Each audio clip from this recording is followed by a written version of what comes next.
the Bliss Business Podcast, the show about empathy, connection, and consciousness in business.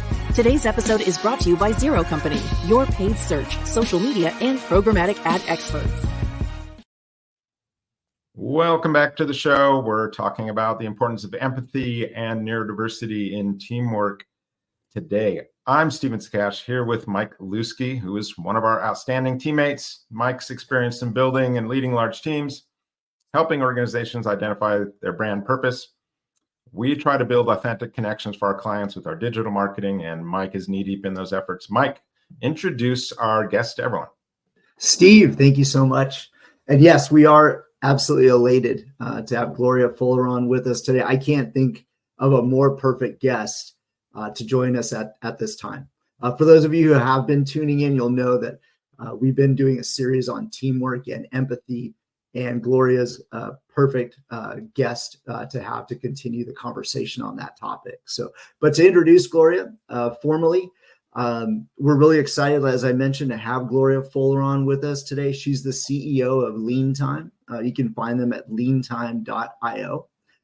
Interesting, she transitioned from being an ER nurse to a startup product manager. And then herself having been diagnosed with ADHD and also a mother of an autistic child, Gloria brings a really unique, empathetic, and holistic approach to project management, particularly emphasizing cognitive accessibility for all, which we'll talk a lot about today. So, Gloria, you're breaking new ground with us today. We're honored to have you. Welcome.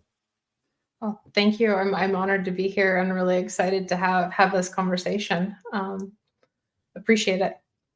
Yeah, I think we're going to have a great discussion. Gloria, probably a question you get a lot, but what prompted you to change careers from being an ER nurse to getting into what you're doing now? One thing I realized when I was working in the ER in particular was that I was seeing problems over and over again that I could see a solution to, but I couldn't touch it as a 12-hour floor nurse. And so in that shift, that there's a bigger hospital system, ecosystem that to be mindful of. And what I realized was that business and technology could touch things in a way that I couldn't touch where I was locally. And that actually ended up with me at a startup weekend. And I built a health tech company, my first health tech company, out of a weekend excursion where we built pediatrics, telemedicine for pediatrics before telemedicine was even a thing. Wow. So did you have kind of an aha moment when you came up with your idea for Leantime, or how did that evolve? So from that startup experience, there were a couple things that happened out of that. One of them was that I went from healthcare, where I spent most of my time taking complex and terrifying concepts and simplifying them for people who were in duress and terrified or in pain so that they could understand and leave and treat themselves. When I moved into the startup business world, we were using very complex words and concepts to describe things that I was like, if we had said it this way, I would have gotten this right away. I don't understand. So there was a big disconnect in the language that I found, and it even contributed in some ways to some very early imposter syndrome for me, trying to figure out, well, I'm not speaking their language. How do I learn that language so I can connect? And that started a lot of the core of where Leantime is, where we looked at the very beginning and said, the language needs to be accessible for this to be usable. And we see that in other tools where folks are leaving their tools to go translate their tasks somewhere else and then go back in, or they just don't even use them at all because that's a software thing or that's a marketing thing and they're not connecting. You know, I like when people have a different perspective, a different background when they bring it into a whole different, into a business life, into building a startup. It's this real kind of strong pivot instead of people who are going through like the basic, business school, this same direct path, and they speak the language and all those things, but they don't have your background. And so, it's this diversity of thought, right? That comes into play here that makes for some unique things. before we dive in a little bit to Leantime, give me like one of your best days as an ER nurse. Oh, one of my best days as an ER nurse. So that's not usually the question I get. It's usually the worst. What's the worst? I know there are highs and lows. So I want you to remember a high here. So I cannot remember the exact day. One thing for me as a nurse, I would have up to 4 to 5 patients in a single time, and I might have one patient who is an ICU status patient who's critical, waiting for a bed, plus a sore throat in the next room, plus a broken ankle in the room after that, and then maybe chest pain. I went into the pediatric side of things for a while, and that was where I really opened up. And there was one shift where no matter what was going on outside of the rooms, I walked in and that was the person who mattered. So chaos stayed at the door. And I once had a 4-year-old who was terrified she needed an IV. And oftentimes you end up having to folks will hold kids down to put in a needle. They don't want to be poked. They don't know what they're expecting. And I was able to sit there and talk that child through an IV with no one holding them, no one demoralizing or taking away their body autonomy. And they sat there and they were able to feel good about the process. And I think those are the days, like that is like one of my best memory days of being able to take something where we lived in a model that was let's sit on them and hold them down and force them into this, and give them their own sense of autonomy. They're even though they're children, right? They're still humans, right? And that stuff carries into your adult experiences, even if feels like it's a one-time thing. Wow, what an amazing experience. Yeah, what I liked about that too is, it's just, you're just taking this sort of radical empathy, and just trying to put yourself kind of right into the fears of like a 4-year-old, basically, right? And you've got 5 different things going on at once, but it's like, stop, be present. What's going on here? How can I best help? I want to start out a little bit by discussing this Harvard study that came out last year about practicing empathy as a team. So they ran a survey of about 20,000 people. Part of this, they asked nurses what their biggest challenge was, and nurses said insufficient appreciation from surgeons whose patients they served. And then they asked surgeons what their biggest challenge was, and they said lack of appreciation from hospital administrators. And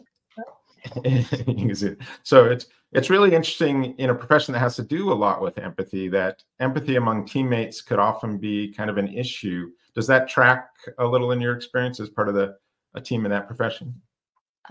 Absolutely. And I think it carries over into other fields as well. But in healthcare in particular, you see what I call caregiver strain. And so you spend all day putting your energy and your care into patients, and hospitals from a corporate level have shifted into this patients are customers. And so customers always right above and beyond, and there should be healthy limits to boundaries in that. But what that does is it removes how much capacity you have for the rest of the folks around you. And so it gets harder to extend that. But to what you said on the surgeon side, as an example, my technical co-founder, I'm married to him, and he's worked at large organizations, and for appreciation timeframes, like he's gotten Allbirds and Lululemon leggings and really elaborate gifts. And as a nurse, I would get a bag of popcorn, or when I worked night shift, I would get leftover day shift pizza because they couldn't accommodate night shifts for those kinds of gifts. And so when I moved into startup product management, there was not a lot that rocked me. I would be carrying a fairly big load, and it was like, as long as everybody's breathing, I'm good. There's not a lot that can disrupt that.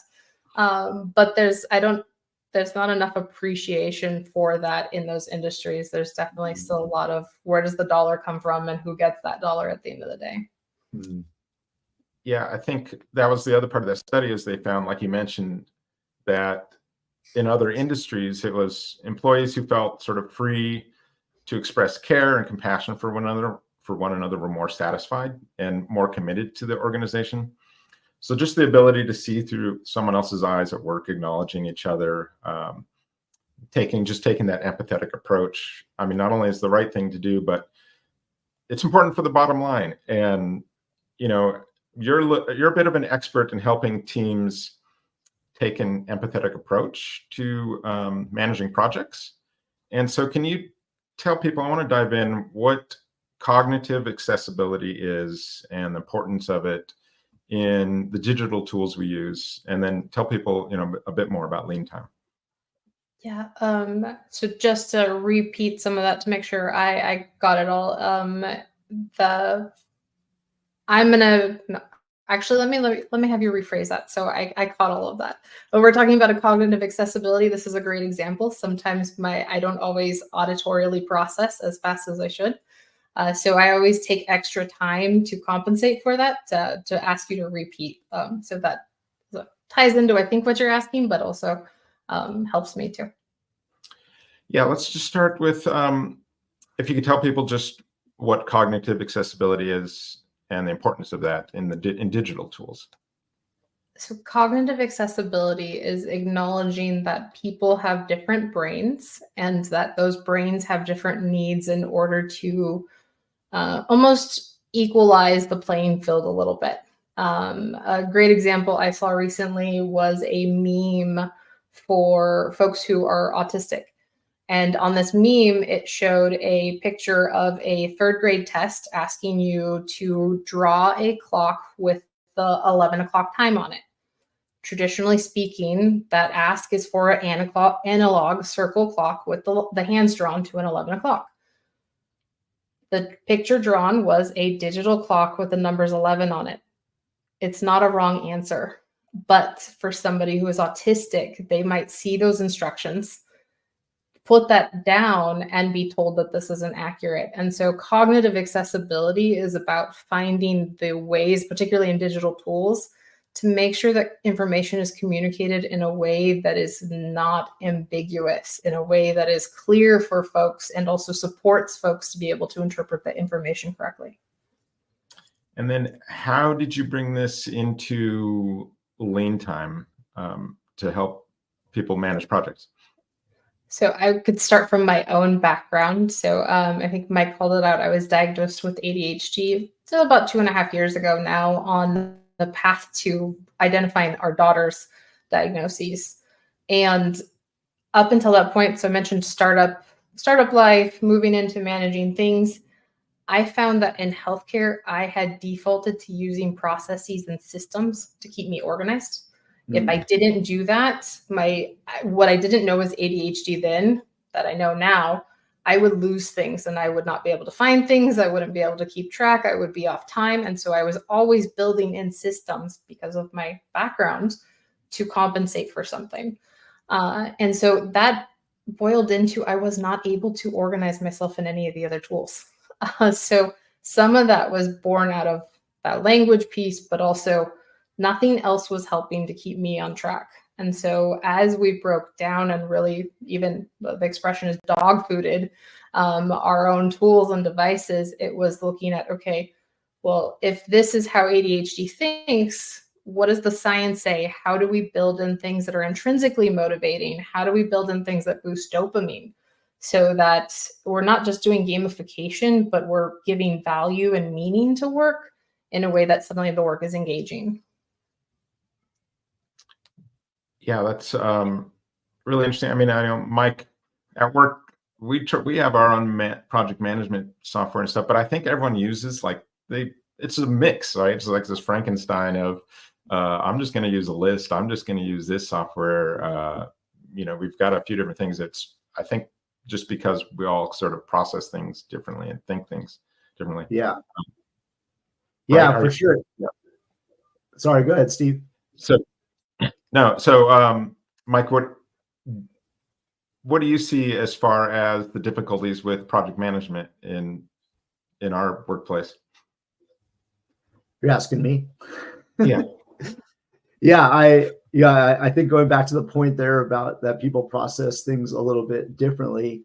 I've noticed that, sometimes you'll see team members lean towards preferences in the forms that they want to take information in. Some are very good with getting a very long list of tasks. So, for example, maybe using something like our Zoho tool. But others, I've also find do better with Slack, and they can kind of take things more in just like small, bite-size pieces, and they're more focused on kind of the real time.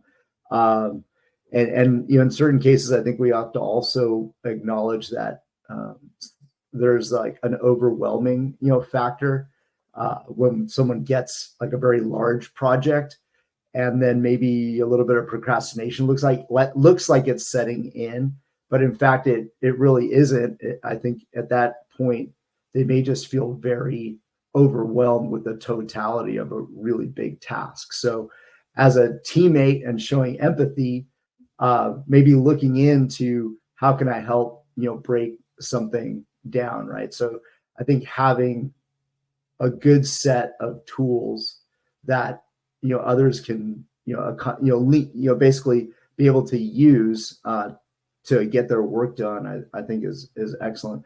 But I was actually curious, Gloria, given project management systems or tools is a pretty competitive space. There's some pretty large ones out there. What have you found helpful to maybe differentiate Leantime from some of the competition? So that what you called out as something we're acutely aware of is a good way to probably put that. If I real quick cap the history of project management, what you see before the .com into the .com era is waterfall management, which is this linear step by step. We go from here to this endpoint, and sometimes that endpoint would take 2 years, but we're going to go through that and we're not going to ship anything. Agile was introduced as a solution to that, where we iterate in chunks and we ship quickly. Software development has been one of the biggest attachments to that model, and other specialties have tried to adopt that in various ways. What we've found in that is that even in software development, what you see is a lot of issue tracking. So Jira, as an example, started as an issue tracking for bugs, and you get a long list of items. And these systems are starting to build in goals, but just seeing a numerical goal is not enough. It doesn't help you prioritize, and it doesn't help you connect the pieces of, oh, hey, I am this individual contributor at this end of the line, and I've got these dictators, or I've got this leadership management telling me exactly what I need to do, but where's my relationship to it? Where is the piece that I care about? And how does that relate to my actual impact to those goals? And so that's where we start to look at things a little differently. When we talk about setting goals, for example, we come into the framework of saying we should all start with by asking ourselves these like 4 core questions. What are you trying to accomplish? Just identifying what is that, but then how does the world look when I get there? And by asking that question, we're not looking for a vague description or a mission vision statement. We're looking for a qualitative description. So that might be your customers are satisfied and engaging. They're spending more time with their families because they're spending less time worried about where their work information is coming from. Could be a scenario of things, but then you ask, what are the areas I'm going to focus on to get there? And what you do in that is you give your teams suddenly flexibility to have multiple paths to get to that world difference. And so it gives you a lot more autonomy for your teams. It gives you a lot more flexibility. And by being goals first, but not just goals first, it's this deliberateness and connectedness that starts to open up opportunities that you wouldn't have in other scenarios when you're a giant task list. Yeah, and I think when you've got a group of people that are all thinking, a little bit differently, just being able to say, hey, what are we trying to accomplish here? And having that, front and center, you might get 10 different ways to go about that from 10 different people, right? So that sounds like it's key to your focus with your software. Absolutely. It's giving that ownership, because that ownership is what connects people to that work. And then showing incremental progress builds in that dopamine of, hey, no, I'm actually getting somewhere, or we're on our path to it. Especially, Mike, when you talk about those big, vast projects, if I'm looking 2 years down the line, I don't feel connected to that reality at all. But when you can qualitatively describe it, you can almost visualize it and connect and taste it more than you could if you just had a number that said, this is what our goal is. Yeah, so I think that's so true. You know, I love the point too about what's the world going to look like when we get there? You know, essentially builds in that idea of purpose, right? And then starts to get everyone sort of thinking and moving in the same direction. So both of my children are neurodivergent. One had challenges with SPD, sensory processing disorder. We worked on that for many, many years with OT and other approaches. And the other, my other child has autism spectrum disorder and ADHD. And I think when a lot of people hear that, they have these images that come to mind, you know, instead of them just being, you know, the coworker next to you. So like, you know, one of them just graduated from college a couple of years ago, is married, bought a house, has a career, loves to travel anywhere. The other is midway through college, both honor students. There are no limits to what they can accomplish. And the story for someone else may be completely different, you know, with those same things. And I think, you know, this is what I want to see, like in the workplace, is us, when we talk about diversity and empathy, is really, you know, focusing on all the different ways we can be diverse. Can you speak, Gloria, on just how much of the population or workforce right now is what we'd call neurodiverse? So the rough statistics right now, just on a global setting, is 1 in 5, or 20% of individuals are neurodivergent. I would caveat that statistic though, because up until even the last 5-10 years, there were no real diagnostic criteria for women for both autism and ADHD. The thought was that you were male, often white, and you didn't have either any of those conditions. And I caveat to use the word condition, because when I hear neurodivergent or I hear ADHD, autism, what I hear is somebody usually describing the pathology that comes from an unstable or unsafe environment. So it's a dysregulated state. When you have what you need and your brain works in that way, it's not impacting your ability to function. And so it's about creating work environments that enable folks whose brains function a little differently to optimize at their best, and then also everyone is winning. You were telling me just before we got on air about a stat in the tech industry, and they queried, you know, how many people do you think are neurodiverse on your staff? Talk a little about that.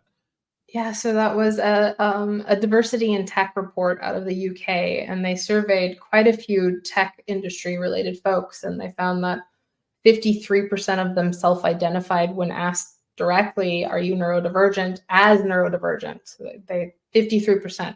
But then they asked the same companies, how many of your employees are neurodivergent, and they said only 3%. And so there is a huge discrepancy on what people are what they're communicating, and even getting those accessibility or accommodations or things that they could be getting, because it's hard to have those conversations still. Yeah, and I think a lot of people, it doesn't feel like a safe space, right, to bring it up. What kind of challenges do you think they're having with disclosing that? So I've had friends even tell me that they disclosed it, and then they were put on performance improvement plans. And oftentimes it were for things that were inconsequential. So one example I've heard was that they regularly did not adjust a task in the PM tool that they were using. And so they wanted them to update it. And after about the 9th time of asking them to make sure this thing was updated and they didn't do it, they got put on a performance improvement plan. And so there's one of the biggest problems in work in general is that we don't make room for other people. And by not making room for those differences, we're not giving people the opportunity to excel where they excel and not worry about little things. People often take those as offenses, where a manager might say, oh, well, you're inconveniencing me and I'm frustrated and I'm irritated with you. And the reality is, well, that's just not how their brain works. And so let's move on and find another way to deal with it and put them where they're going to succeed. To that point, actually, Gloria, I wonder if you could speak a little bit to the benefits that come with having a neurodiverse team, because we've seen the studies, right, with diversity and inclusion. Having a more diverse staff leads to better outcomes. But maybe in your own experience or thoughts that you have, can you speak more to the benefits that you've seen by having a group that is diverse amongst your employees? Well, you can use ADHD as an example. Well, there are lots of thoughts around the procrastination, the not getting up and going. I can tell you, I work with a lot of neurodivergent folks, and there's a click that sometimes happens at that early entrepreneurial stage. So you'll find a lot of folks at that early stage are neurodivergent because our brains can absorb information much more quickly. And then we can make quicker decisions without having to stop and process all of the details. So you get strategy benefits, you get big picture benefits where folks are looking at this context and not getting hung up on details. You get a lot of creativity and then the connection of pieces. And then it's not just that, but it's that, I think you all made a comment about it. I don't remember if it was before or after we started recording, but even my own background, right? Coming from a healthcare career into technology brings elements that should not look like they're connected, but really are. And so you get a lot of that. I heard a really good analogy where they described their brains like hyperlinks. And if you go into Wikipedia and you click one link and all of a sudden it talks about something else and you're like, oh, what's that? And you click that. And then you're like, oh, what's that next one? And you click that. And then 20 links in, all of a sudden you have a really different picture that you wouldn't have had otherwise. Right. Yeah, thank you for speaking of that, because I actually found this one statistic from Johns Hopkins that spoke to the unemployment rate. Saying about with neurodivergent adults, they found that the unemployment rate is anywhere from 30 to 40% for that population. So it's a huge difference than the population, than the general population. So perhaps a lot of companies are not really finding ways to benefit from having a group that is quite diverse. There's the other side of that, Mike, is that, there's a Deloitte report. It's so that teams of neurodiverse professionals are 30% more productive than those without them. So it's not that there aren't jobs or positions that should be available. You should actually, be proactive in really developing a neurodiverse staff. Homogenous teams are weak teams, right? Yeah. So if you're not kind of purposely, trying to make sure that you're a well-rounded team where you're going to have blind spots, and the teams that are very diverse, they're just going to outperform. They're going to outperform you. And if you have the right tools around you, like with Leantime and other tools that help people kind of find their sweet spot in all this, you're just going to be much more effective, I would think, in short term, long term, any sort of metric you want to look at in there. And I would add in there that one thing that I think companies are probably not quantifying in those statistics is how much of the turnover that already exists is because folks are neurodivergent and not disclosing, or because they don't know they're neurodivergent. And so that the rates for women ages, I think 23 to 49 from the diagnoses from 2020 have almost doubled. Like, you are a huge population of folks who are just discovering themselves and knowing what they need, and how many times have they turned over job positions because they're not getting what they need at a default. And like, we could change that. It's small incremental changes that make big impact. Yeah, I absolutely 100% agree. I mean, we always talk about here on like building love into scalable systems, and it's like adding little incremental changes, of building some sort of love, some sort of empathy into what you're doing. You're going to be able to change that. I mean, I don't know how long ago we wouldn't even be having this conversation, right? It's not even on the radar. It's like business is business, get the job done, but being able to pull the best out of your teammates. I mean, the data is there. If you want to take an empathetic approach to project management, or, just look at how much more productive we are, how much more innovative we can be on all this. So it's like the data's there. I'm glad we're having this conversation. It's a conversation that needs to happen a lot more, with a lot more regularity. How do you start those conversations with businesses? I imagine most of the time they might be just looking for, project management software or something, and there's a wide range of choices, and it's like they don't know what they don't know. And when they come up to, trying to approach this, they're like, oh yeah, what you've got is a really good idea. I wasn't even thinking about that. Yeah, so that's usually how we find folks. And so we have really found that even from the task management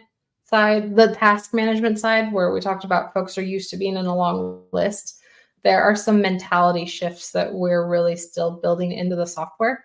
And some of that includes changing our relationship to productivity.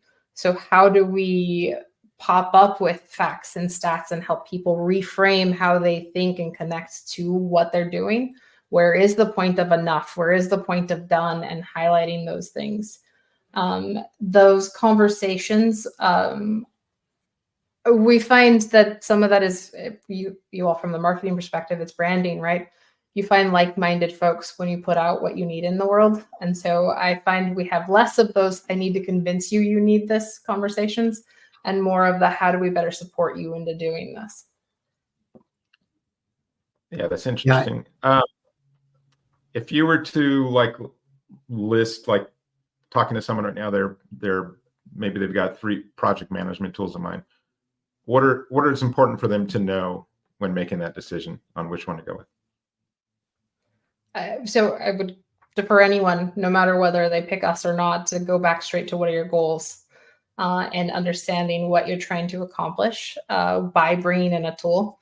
If it's just deadlines, what makes projects successful are not deadlines. What makes it successful are the relationships between the people. And there's research to support that all of the things that go into the project, the ones that impact it the most are the folks involved.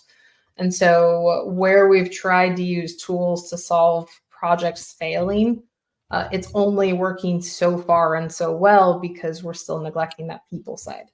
And so if you align your goals, it's helpful to understand and align, okay, well, what are our intentions for that when you're picking the software? The next things, there are some things that you can't do without in terms of features, but it's really looking at that. Why do we also need to be organized, and what are we trying to communicate, and how do we best communicate it? Yeah, I was earlier before I don't know why my screen's black, but earlier when I was going through, Gloria, trying to identify the language or the terms, again, given what we do as an agency when it comes to search, I was looking for neurodivergent project management, tools, or project management, software, with other terms like cognitive accessibility related to them. And at least from the tools that we use internally at the agency, there's zero search for that. So I'm kind of curious, what terms are you using or have you found to really drive activity and resonate? So ADHD and project management is a big one. When we talk about the pain point of project management, you'll find most folks, particularly with ADHD, have probably an elephant graveyard's worth of notebooks and organization books because they've tried everything and they've had to try everything in order to fit into the rest of the world. Mm-hmm. And so they are rarely looking for, how do I better organize myself? How do I manage my ADHD? How do I connect to these things? And so we see a lot of that, but we also find that they're, like, back to that tech report, our tool really started as a open source product. And so you can do on-premise installations, and we work really close with folks to do that. So data and privacy, but there is what we feel, and also aligns with that study, is there is a significant portion of engineers and tech folks who are neurodivergent. And so they're finding us by osmosis in some respects, because we do get a lot of folks looking for that open source model. Where do I find accessible tools or easy to access tools? And they reach us that way as well. Interesting. Yeah, because when it came to individual key terms, I wasn't really hitting the spot. What I did note, by the way, again, on some of the tools that we use internally to assess website performance, it looked like from March to present, Leantime's almost doubled its organic traffic. So I was a little bit curious if there's something that you found that you've been doing internally, purposefully, to garner that.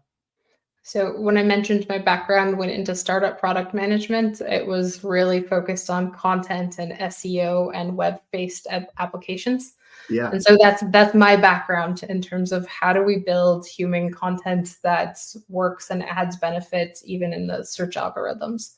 And so SEO still has that 3 to 6 month impact, but we plan and look forward ahead when we do content. So what we were writing for 6 months ago, we're now really seeing folks take into, and it's aligning with a lot of the timing and education that's happening in the neurodivergent space as well. Yeah, that makes sense. Yeah, because I was looking too, and it seemed like a lot of the content that you had written around some of the big questions that are out there. For example, is ADHD a disability? Was one of the key articles that seemed like it was really generating a lot of interest. So yeah, that makes more sense now. Then, Gloria, last question. What would you say when someone, and I've heard this before, when someone says love doesn't belong in business? I have a very visceral reaction to that.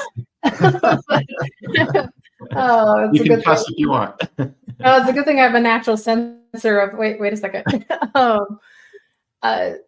It's people associate too much romantic with love. And I think love in terms of empathy and respect for other human beings is something that has to be in business. As the years have gone by, we've slowly lost so much of that connection between COVID, between honestly the way technology is now and the layoffs. It's become a modern day manufacturing where we're on an assembly line of things and somebody else is dictating things. And if you don't bring in that love for other humans or that love and respect for other people, it's nothing shy of being robotic. And many of us are like craving and wanting and needing that value and that connection and that impact. And I think if we don't start to capture that, let me rephrase that. For the companies that do capture that, they're going to be the companies who end up succeeding. So in the next 10 years, I'd expect our infrastructure to change dramatically. And what we're going to see is that companies with that love in it, and not family per se, but the love and room for other humans is what we're going to see as a successful defining point. Beautiful. Gloria, if people want to learn more, where should they go to find out more or get in touch with you? Plug away, please. So our website is leantime.io. Otherwise, I'm very active on LinkedIn. So an email or LinkedIn, gloria@leantime.io, or Gloria Folaron on LinkedIn. Great conversation today. Systems like Leantime, they help you make your teams more empathetic. And we are on a quest to help people build more authentic, build more loving businesses. And there are a lot of different ways about it. So stay tuned as we dive in on the next Bliss Business Podcast.